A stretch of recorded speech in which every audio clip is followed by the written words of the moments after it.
Hey, welcome back everyone. I'm Ishan Sharma, and with me today I have Mehul Mohan to talk about the complete web development roadmap. This is a very much requested video. I have seen a lot of people ask me that what is the roadmap to become a web developer.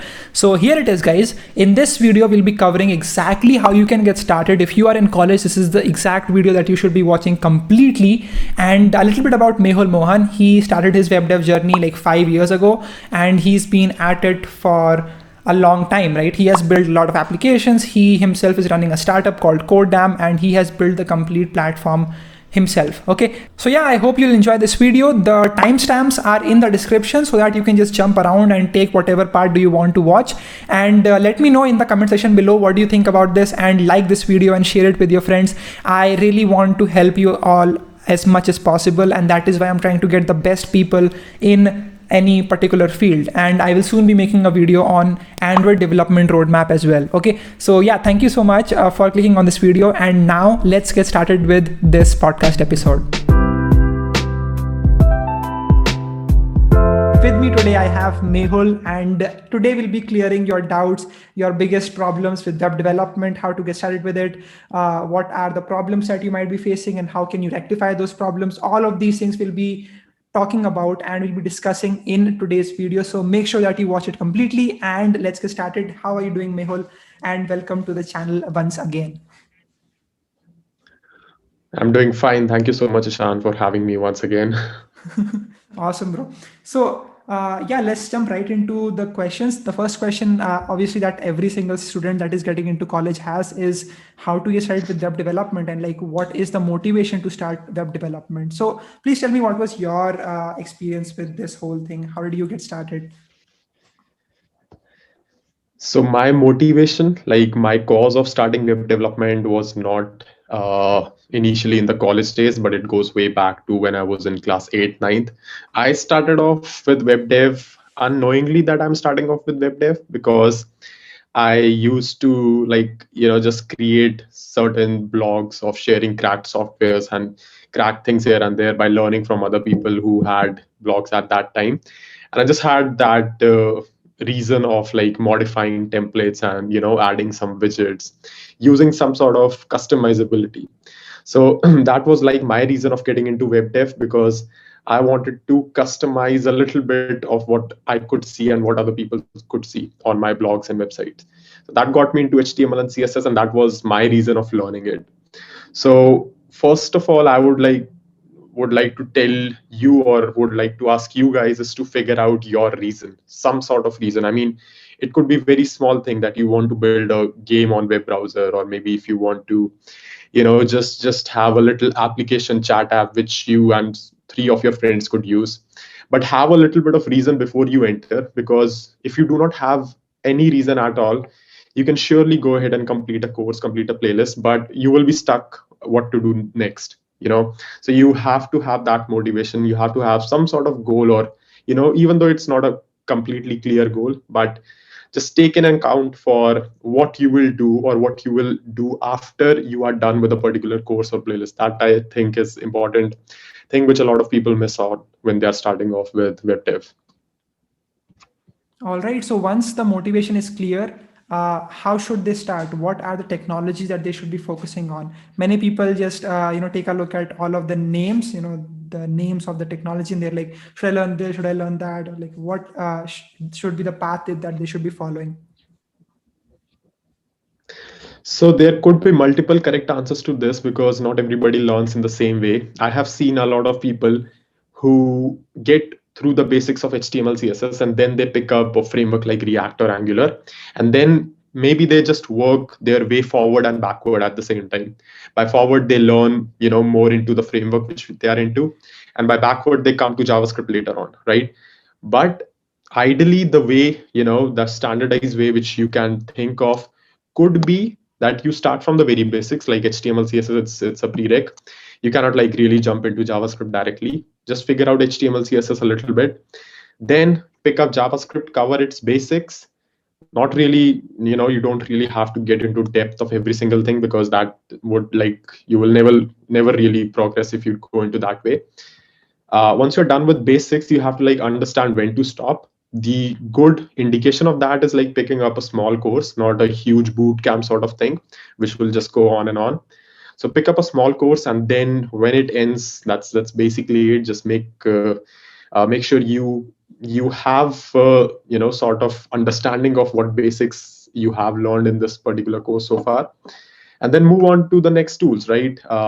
Just like I said, there could be multiple options, but if you want to follow along, you can take a very simple path that after HTML, CSS, JS, you're going to learn about a little bit about Git so that you can deploy your websites. Once you have learned Git, you have some GitHub pages up, you can share those URLs with your friends, get feedback. You can probably improve upon your JS skills by taking up another course, or maybe it's time to like work on a framework sort of thing like React or Vue or Angular, which is going to unlock next level of complexity on the next level of complexity of apps which you can build. So this really boils down to like what you would like to do, but definitely the first few steps is like going for HTML, CSS, JS, and then picking up a framework, and then simultaneously working on both parts. Learning the framework as well as learning the JS language. And once you are here, you probably would have the next steps automatically, depending on what you want to do. All right. And what about the backend development if someone is curious about that? So my take from people who try to get into backend is like, if you're solo right now, that means you do not have any partner or people who are working with you. If you're learning on your own, I would say go with front end a little bit first, because if you're getting into web development, there's not a lot of stuff you can just do with the help of backend alone, right? At the end of the day, if you're alone, if you have nobody who's writing front end code, you will have to write it some way or another. So it's always a good idea to have an understanding of how front end works, basics, so that even if you want to create the next big chat application, which is all auto scaled and works fabulously on the back end, you're not really just stuck with a non-functional front end, right? So figure out if you're working alone, which I believe most of the people would be if they are learning alone. If that is the case, start with front end. It's absolutely fine. HTML, CSS is not like a rocket science, something which will take you a lot of time, maybe a couple of weeks, and you will be up and ready.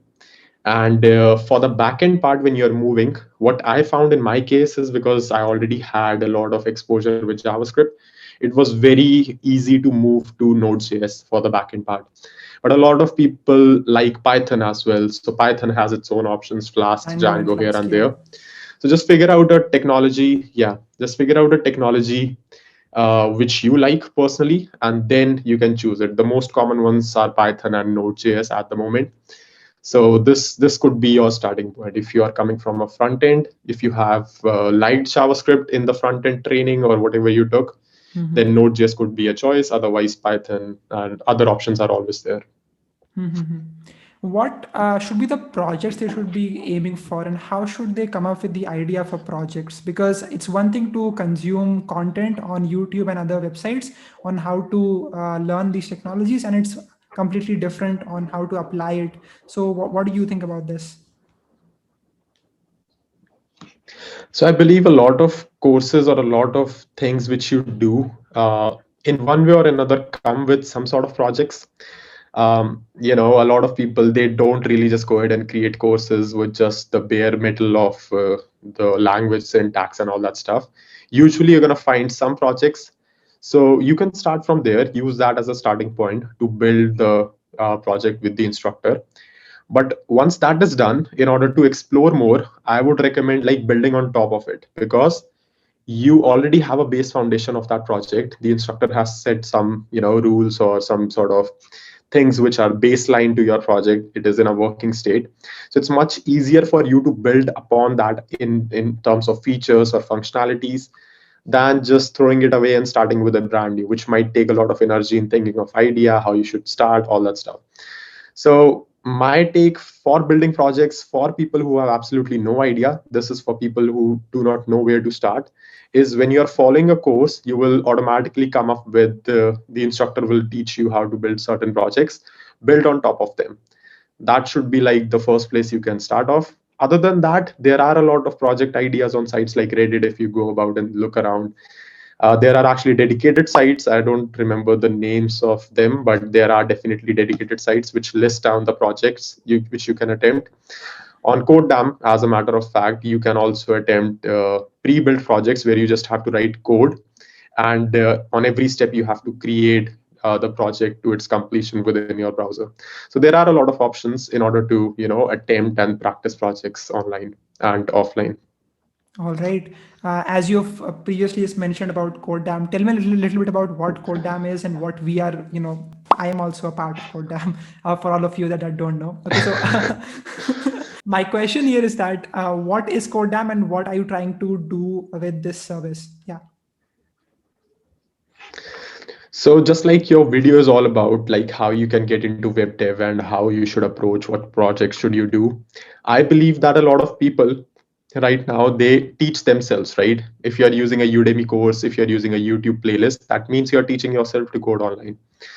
So in my experience, I wasted a lot of time in researching the right tutorials and finding the right things, and even like spent a lot of time just watching old videos and then figuring out, oh, this was deprecated like 5 years ago. So stuff like this happens when you're on your own. So with codedamn, my aim was, for example, if you take front end web dev, a lot of people they want to become back end or front end engineers.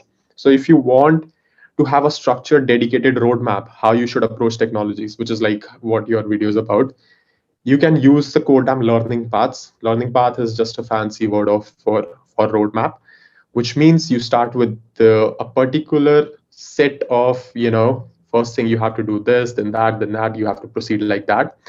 Now, this is not a universal answer. Like I know I just mentioned that everybody learns in a different way, but this is something which a lot of people will be able to relate to very comfortably.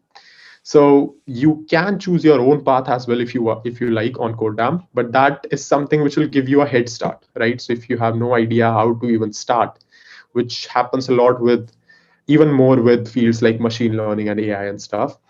We don't have learning paths for that yet, but just as an example, similarly with web dev, there are a lot of tools. There is a lot of tooling, React, Vue, Angular, testing tools, all that stuff. So where should you go first? What should you do? So this is laid down in a form of a learning path, which you can like really actually interact with as well. It's an interactive learning path. And every node that means the every block in that learning path consists of either video courses, either or practice projects, or both, right? So practice projects is just hands-on practice of that particular concept within your browser window. That means you will be building a project from scratch, just like I mentioned, within your browser, and would be required to pass certain constraints, right? In a like you would see in a real world scenario. Then your video courses are typical source of your information where you will see instructors teaching you the basics and relevant concepts. And that is something you should like definitely use to first of all absorb the concepts before you practice stuff so that you are able to understand what is all there is.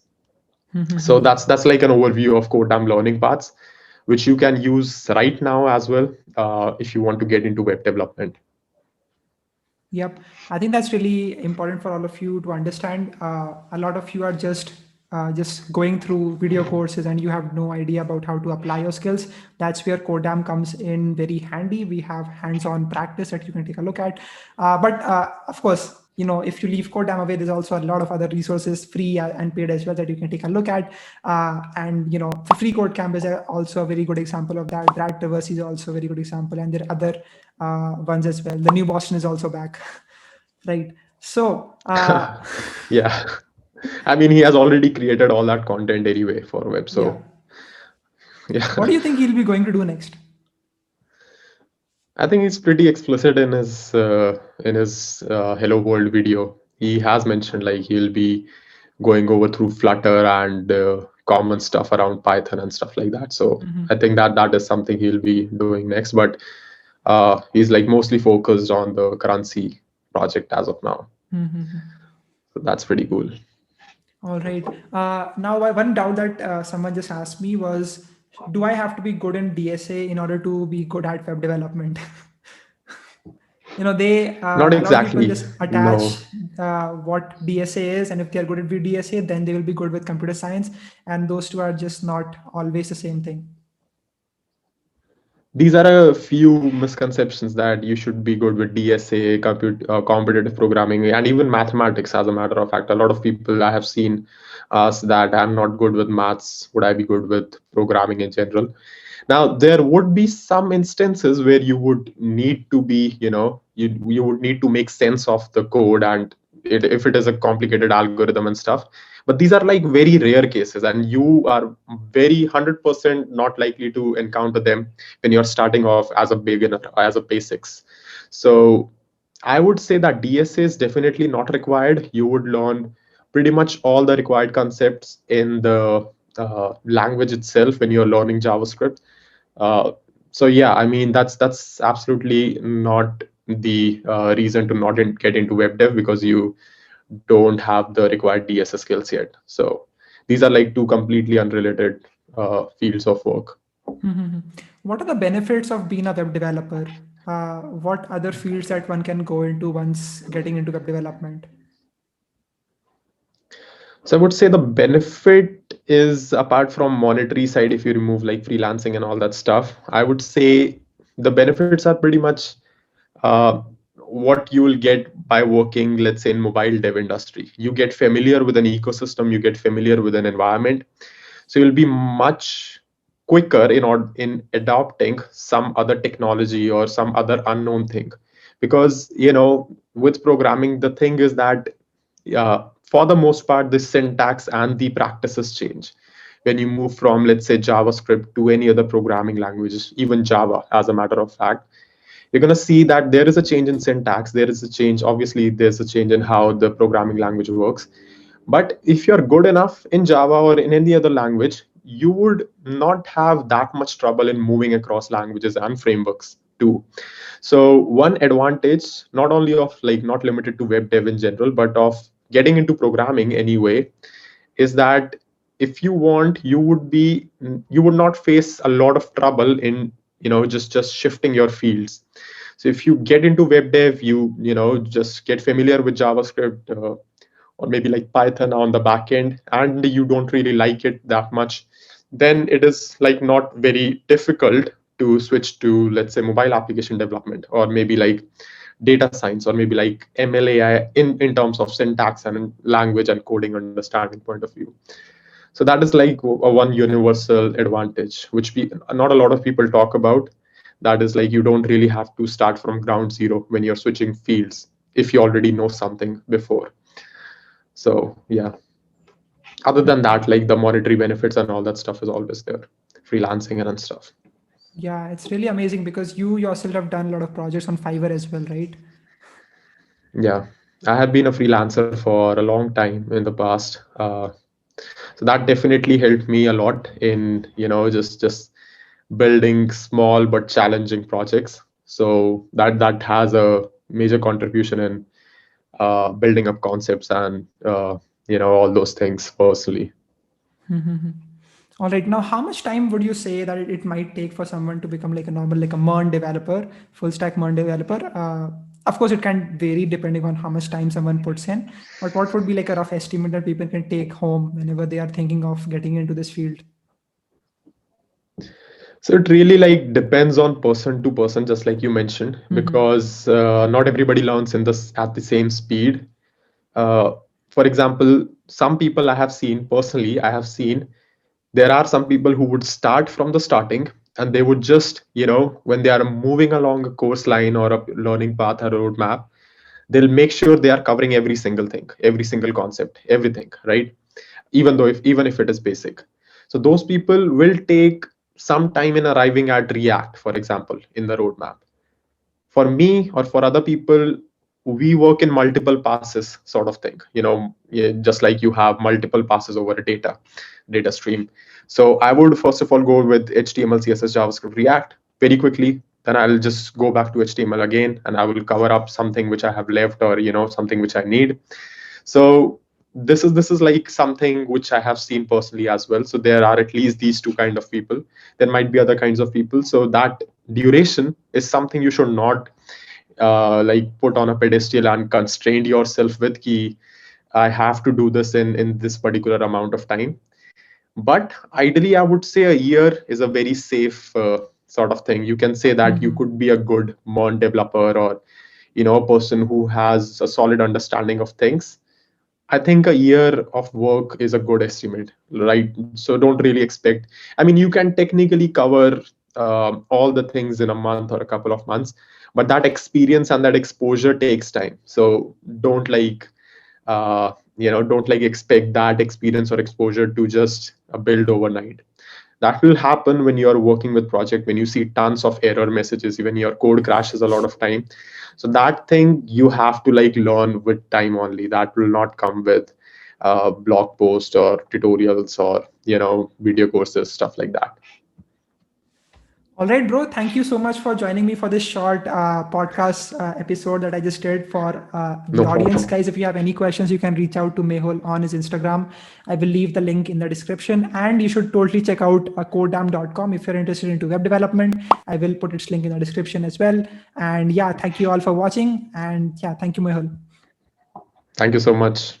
So yeah, guys, that was the episode. Let me know what you think about this in the comment section below. And yes, if you want to start web development and you don't want to be confused by just scrolling on YouTube endlessly and finding tons and tons of tutorials, getting confused, you can take a look at codedamn.com. This is a startup that I am also working for, and you can start learning for free. And right now we have a Black Friday sale going on, with which you can just get the complete bundle. You can learn JavaScript, you can learn MongoDB, like the complete front end and the back end, the complete MERN stack. You can learn for just 200 rupees. That's completely right. Just take a look at the link in description if you're interested. But yeah, there are other free resources available as well. I have made a video talking about the free resources that I have used to learn web development. So I'm not just telling you to just buy it. If you are interested and if you want a guided roadmap, then you can take a look at it. Link in description as always. Thank you so much for watching, and I will see you all in the next video. Don't forget to share this video with your friends who also want to start web development, and let me know what sort of videos I should make in the comment section below. Make sure that you follow me on Instagram, subscribe to this channel, like this video, and I will see you in the next one. Bye bye.